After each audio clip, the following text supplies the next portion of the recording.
Brent Venables is trying to put the Oklahoma Sooners in the best position possible. Who cares about the SEC? On today's episode of Locked On Sooners. You are Locked On Sooners, your daily podcast on the Oklahoma Sooners. Part of the Locked On Podcast Network, your team every day.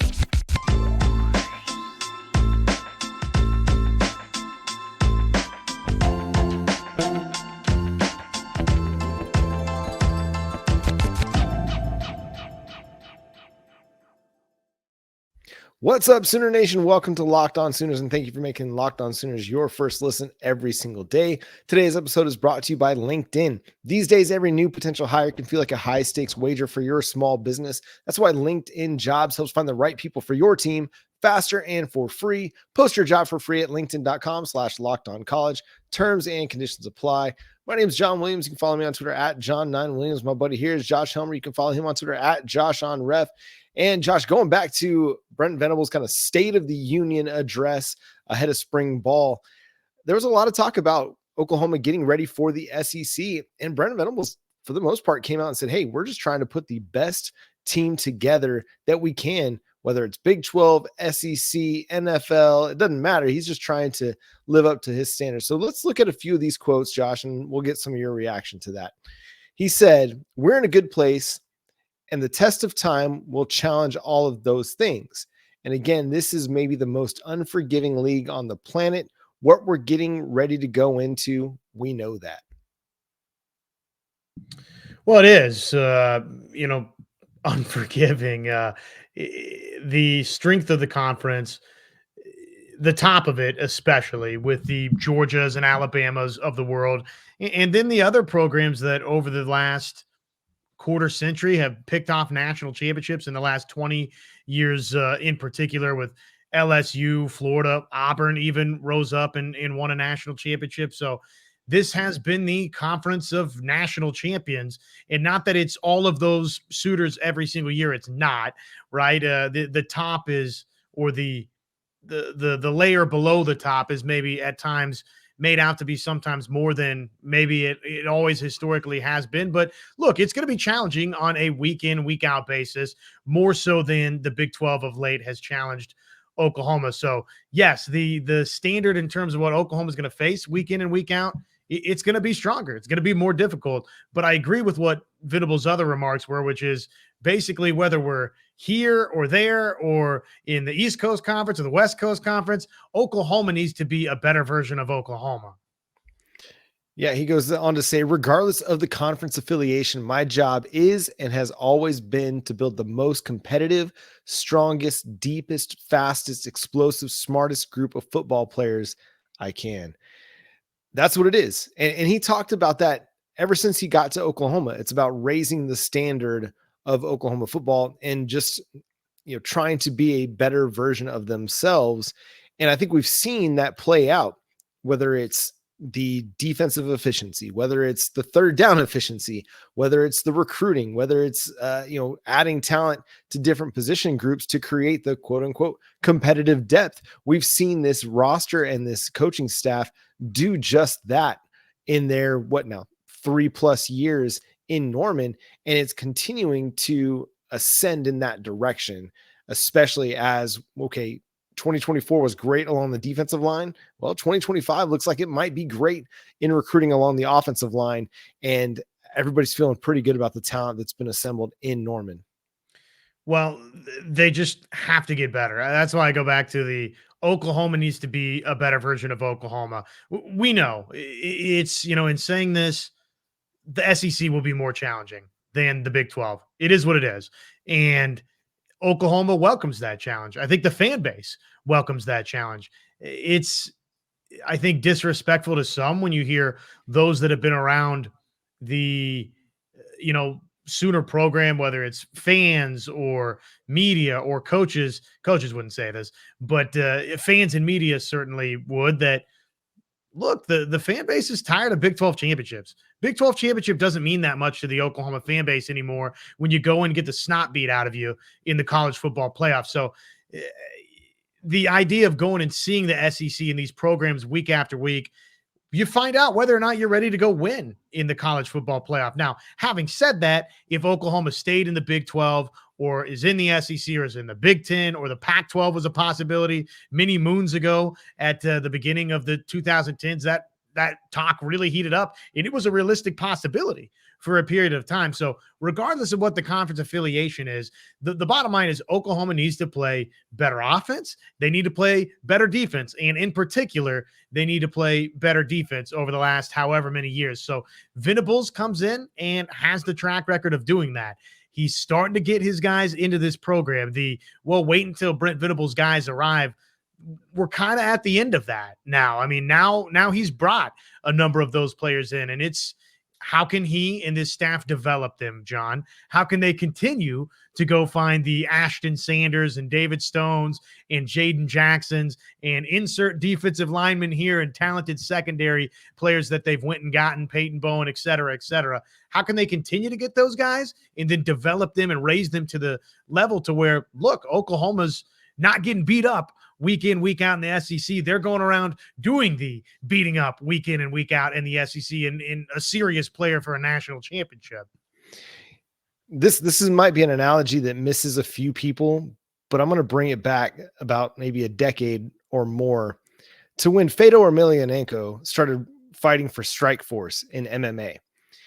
When he finally made the move over to the States and got out of Pride, everybody was really wanting to get him into the UFC to see what he'd do against the best heavyweights in the world in the UFC.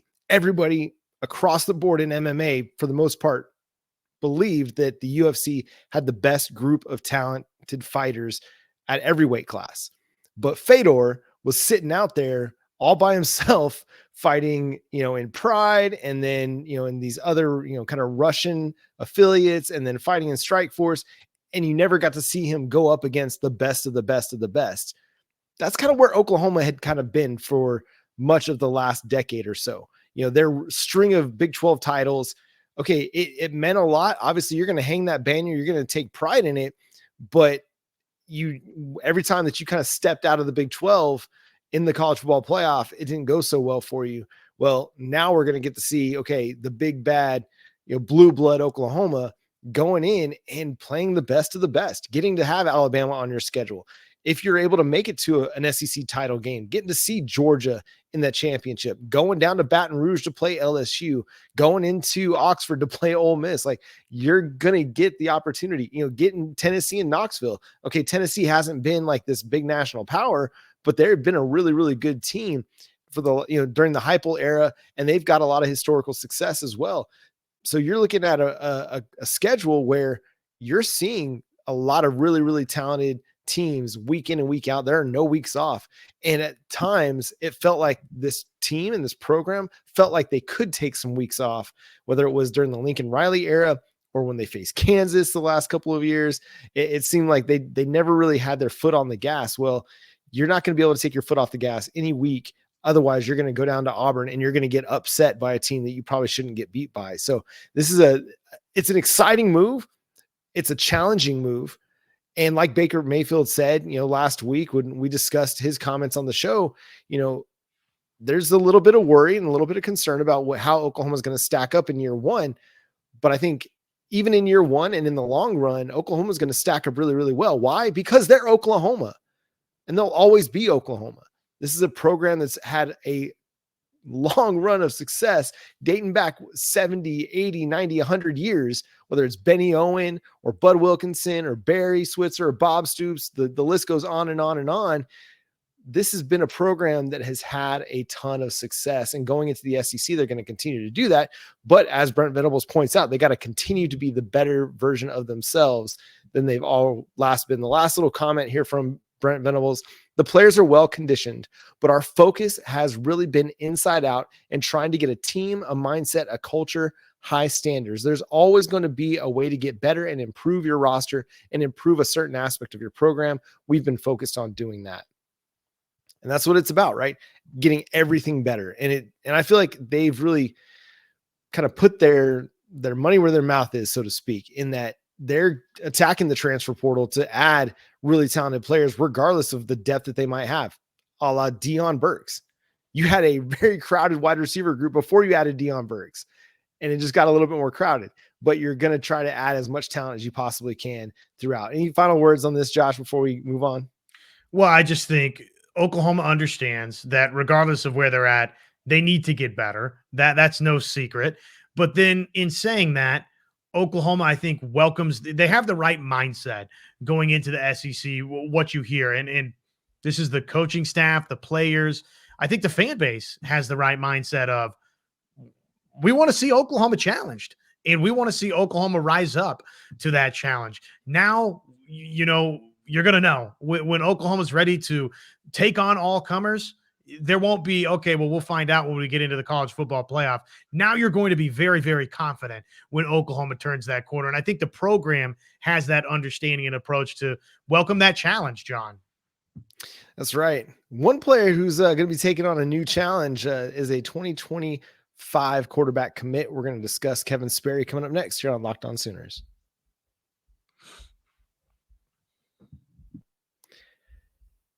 This week's March Madness bracket highlight is brought to you by our friends at Nissan. Each week, we're picking one team that stands out, a team that's pushed it further than the rest, just like any of the all-new 2024 Nissan SUVs. These guys were able to take it to the next level. The Iowa State Cyclones can only be described as a pathfinder. They've been thrilling to watch, and have really created a lane for themselves entering the tournament as one of the hottest teams in the country. They have a date with Illinois this Thursday in the Sweet 16. So go take the Nissan Rogue, Nissan Pathfinder, or Nissan Armada and go find your next big adventure. Shop nissanusa.com. Say goodbye to busted brackets because FanDuel lets you bet on every single game of the tourney. So, hey, if rounds 1 and 2, first weekend wasn't up to par, well, every single game is available. That's whether you're betting on a big upset or taking the top seeds. It's time to go dancing on America's #1 sportsbook, because right now, new customers get $200 in bonus bets if your first $5 bet wins. That's $200 to use on point spreads, money lines. You could even pick who's going to win it all, which some of those updated numbers, Connecticut now basically 2-1 to cut down the ultimate nets. Houston 5-1, Purdue 6-1, Arizona 8-1, Tennessee 12-1, North Carolina 13-1, Iowa State sneaking on up 20-1 odds. Those some of the national championship odds out there, but you can check it all out. Just visit fanduel.com/lockedon and bet on college hoops until they cut down those nets.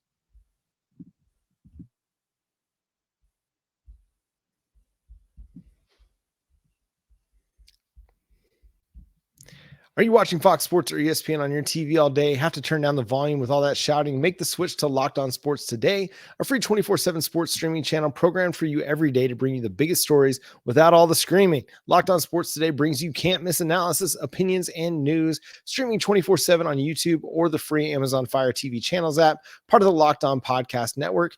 Your team every day. Josh, it's kind of wild that Oklahoma beat that Iowa State team back early in the Big 12 conference season. Just a little aside there on the basketball front. But Kevin Sperry, the 4-star quarterback prospect that is committed to the Oklahoma Sooners, announced, or it was reported over the weekend, that he is transferring back to Texas high school football, going to one Denton Guyer after spending a season or a year with Carl Albert High, helping them win the 5A Oklahoma State title in 2023. So it's a surprising move. Maybe a little bit not so surprising when you consider Miss Gabby Sperry is commuting to work. She's a renovator, interior designer, however you want to describe it, but doing a lot of her work in the North Texas area. Well, this gets the family back closer to where her work is, but puts Kevin Sperry in a powerhouse program up there at Denton Guyer. Yeah, and it sounds like it's just about that, which it was kind of interesting, sort of curious, a little bit different that Kevin Sperry moved up to attend Carl Albert in the first place. It was awesome.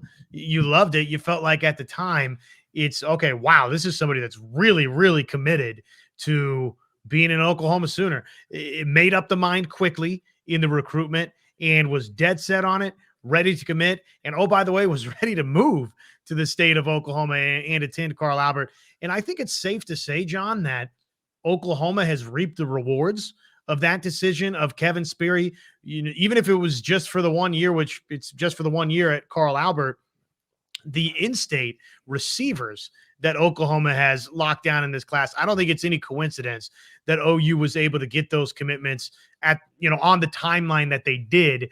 It's because Kevin Sperry, in part, one of the reasons. Obviously, you got to give it up to Emmett Jones, of course, but I do think Kevin Sperry was a big part in being a helper there too. So for anybody that's freaking out about the move, let's take it at face value. That's tough when you're talking about a family having to travel that much, and family is the most important thing, man. So, and also, look, probably there's some that just naturally have that reaction of, wait a second, moved up to the state of Oklahoma, now is moving back. I don't like that for the recruitment of this. And ultimately no recruitment's done, right, until they sign on the dotted line, fax those papers in, or however that process looks like these days.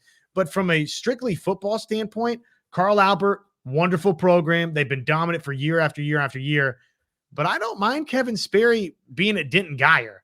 I don't mind that. No, not at all. Our guy, Parker Thune, OU insider at Rivals, caught up with Kevin Sperry at the Elite 11 in North Texas and asked him about his OU pledge, if it changes anything transferring back to Texas.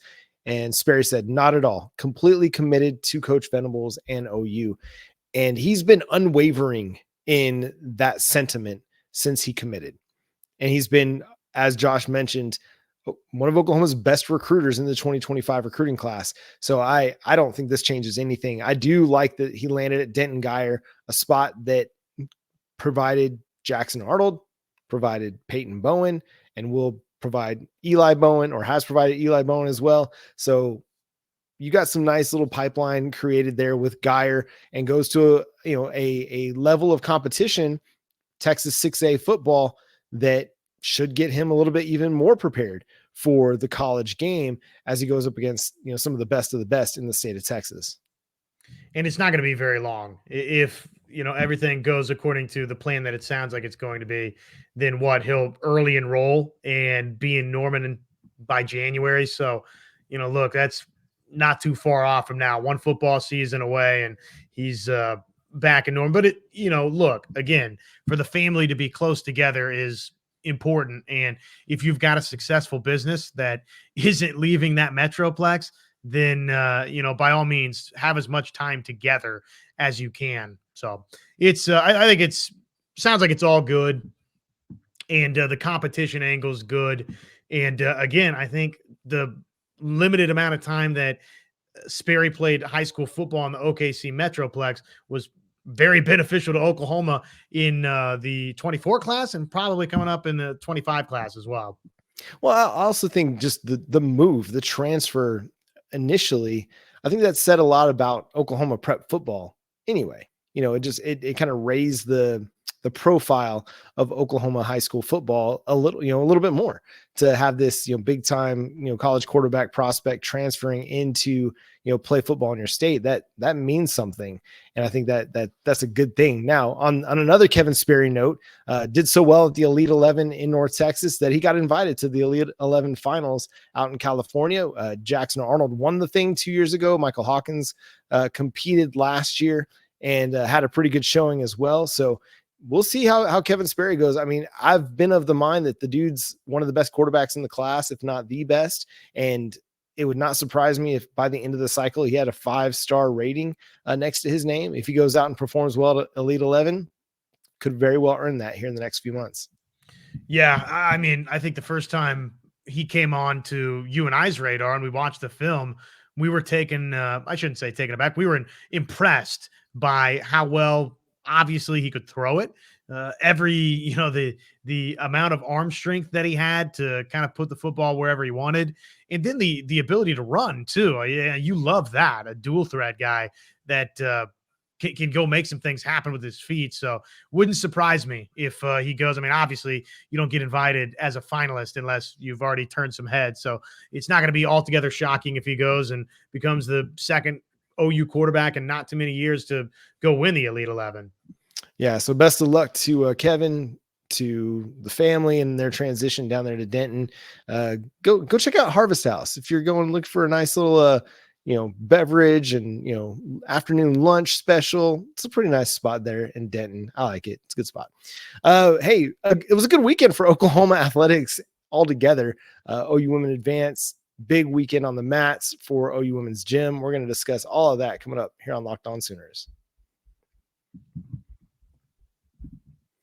When you're hiring for your small business, you want to find quality professionals that are right for the role. That's why you have to check out LinkedIn Jobs. LinkedIn Jobs has the tools to help you find the right professionals for your team faster and for free. It isn't just another job board. LinkedIn has a vast network of more than 1 billion professionals, which makes it the best place to hire. It gives you access to professionals you can't find anywhere else. LinkedIn does this all while making the process easy and intuitive. LinkedIn knows that small businesses are wearing so many hats and might not have the time or resources to hire. That's why they're constantly finding new ways to make the process even easier. They even just launched a feature that helps you write job descriptions, making the process easier and quicker. 2.5 million small businesses use LinkedIn for hiring. So go post your job for free at linkedin.com/lockedoncollege. That's linkedin.com/lockedoncollege to post your job for free. Terms and conditions apply. Big weekend in Oklahoma athletics, especially for the women. OU women's basketball advanced in a thriller against Florida Gulf Coast, a good Florida Gulf Coast team that went undefeated in ASUN conference play and then won the ASUN conference championship. The Oklahoma Sooners were down as many as 12-13 in the first quarter and kind of had to rally and had a big second quarter, 18-10 in the second quarter to get within 3. And then in the second half, just really, it was a lot of their defensive effort that kept them from getting upset and being that most recent 12-5 shocker. Yeah, it obviously was a nice response. They actually trailed by as many as 14 late in that first quarter. Obviously, and, it was kind of at about, that 5-6 point margin for a lot of it with Florida Gulf Coast leading, but Oklahoma behind Skylar Vann, who just continues to do incredible things, found a way to make enough plays and go win the ball game late. Sahara Williams, I think, is going to wind up being a really good player for OU as the course of this season has shown. And obviously Verholtz had some big shots coming down the stretch too. But that's don't get twisted. That's an FGCU team that has picked off some Power 5 foes over the last however many seasons and hung right with. So hey, survive, advance. That's this time of the year, and now they get to face an Indiana team that's awfully talented and with Mackenzie Holmes is a really good player. If OU can slow her down a little bit, then they'll have a good chance to advance on to the Sweet 16 where, hello, South Carolina. Yeah, it's going to be a big-time matchup for the Sooners. On the mats, Oklahoma women just continue to do things that amaze and shock and surprise you. As great as they've been, they find new ways to impress, setting the all-time record for a points scored in a meet. What was it? 198.9. I don't have the number in front of me, Josh, but they set a new record. 198.950. Thank you very much. I was almost there. I was almost going to say that, but I just wanted to make sure we got it right. KJ Kindler, and this crew just continues to do phenomenal things. Had a number of 10-0 perfect scores and just blew away the competition once again. Yeah, it's crazy. It's crazy to say, but obviously they got to go win the national championship. This might be the best collective group that KJ Kindler has had. And look, that's saying something, given that, they've won, the number of national championships and Big 12 championships they've won, and probably had, a couple of years where maybe they should have won it. And then the COVID year where probably they were going to win it. So it's pretty amazing that KJ Kindler has, well, first of all, developed some of the in-house talent, and then just restocked it again and again and again. So yeah, they're really good. Jordan Bowers is a superstar. Fun to see Faith Torres do what she was able to do, and obviously Reagan Smith just continues to impress as well. So I mean, bunch of rock stars. What else can you say? That's just women's sports Oklahoma. Yeah, speaking of rock stars, Oklahoma softball swept the Baylor Bears in 3, had a game against them in Oklahoma City, had the second largest attendance for a regular season game all ever. The first being OU versus Texas last year in Hall of Fame Stadium in OKC. And then, 2 games that, actually each of those 3 games, they were kind of tight through the first few innings of the game until Oklahoma was able to break it open late, had a ton of home runs, hit 9 on the weekend and 7 in the doubleheader on Saturday. Got great performances again from Tiara Jennings. Alina Torres, she might win Big 12 Player of the Week this week, kind of in a reserve role. She had 4 home runs on the week and 2 more on the weekend. Ella Parker had a grand slam. Alyssa Brito continues to just mash the ball. It's crazy how deep this lineup is. We talk about it all the time, that you go 1 through 9 and there's no easy outs, but that was on display against Baylor. They had big innings after big inning, and then when you least expected it, a Riley Ludlam home run came through, and just, again, 9-0 in Big 12 play now. They had 7-run 5th innings on both Friday and Saturday, game 1 of the doubleheader. So when the offense decides that it's time to find an explosion, they find a way to do it. And you're right in saying Baylor, I thought, fought well, as much as you can look up and see. One game was a run rule victory for Oklahoma, and the game before that they win 8-1, and yet look, it took that 7-run 5th to do that versus Baylor. So the Bears gave them a little bit, which was positive, I think, for Oklahoma, and of course the Sooners responded with some big time bats. Tiara Jennings, don't look now, but kind of climbing up the all-time home runs list. It's wild. And I mentioned it on our Locked On Sooners Twitter account. She's arguably the best player in softball. She's one of the best of all time, and still is somehow very underrated nationally, because she just is doing something so consistently for the last almost 4 seasons, where she puts up these big time numbers in the RBI line, lots of home runs, hits for a great average, just does everything really, really well, but very, very quietly, is putting together an incredible career. For Oklahoma baseball, didn't go great against the West Virginia Mountaineers, had some good performances individually, but as a collective just couldn't come through on the diamond. Yeah, unfortunate. Obviously was not the Saturday doubleheader that Oklahoma baseball was looking for. Dropping, took game 1. Took game 1. It was a nice offensive performance there, and then just kind of fell behind early in both of the games of the doubleheader on Saturday versus West Virginia.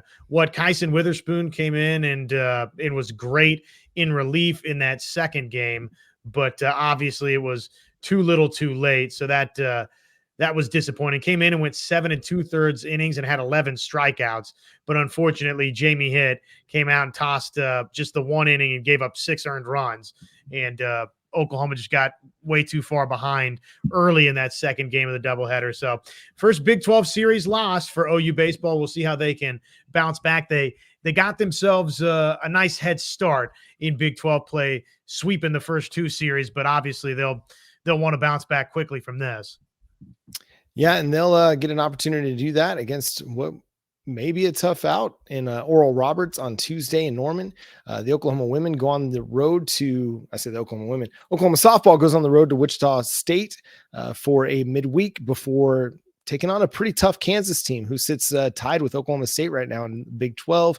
OU women's hoops gets ready for Indiana on Monday evening at 5:30 p.m. Central for a chance to go to that Sweet 16.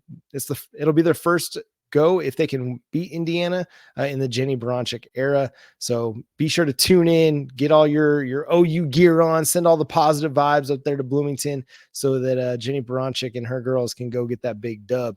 But that's going to do it for today's episode of Locked On Sooners. Thanks so much for tuning in and being a part of the show. Now go check out another great Locked On show here on the Locked On Network. Locked On has launched the first ever national sports 24/7 streaming channel on YouTube, and now it's also available on Amazon Fire TV and the free Fire TV channels app. Locked On Sports Today is here for you 24/7, covering the top sports stories of the day with the local experts of Locked On, plus our national shows covering every league. Find Locked On Sports Today now available on the free Fire TV channels app. Follow Josh on Twitter at JoshOnRef, myself at John9Williams. The show is at Locked On Sooners. Subscribe to the show wherever you get your podcasts. But until next time, he's Josh. I'm John. Boomer Sooner.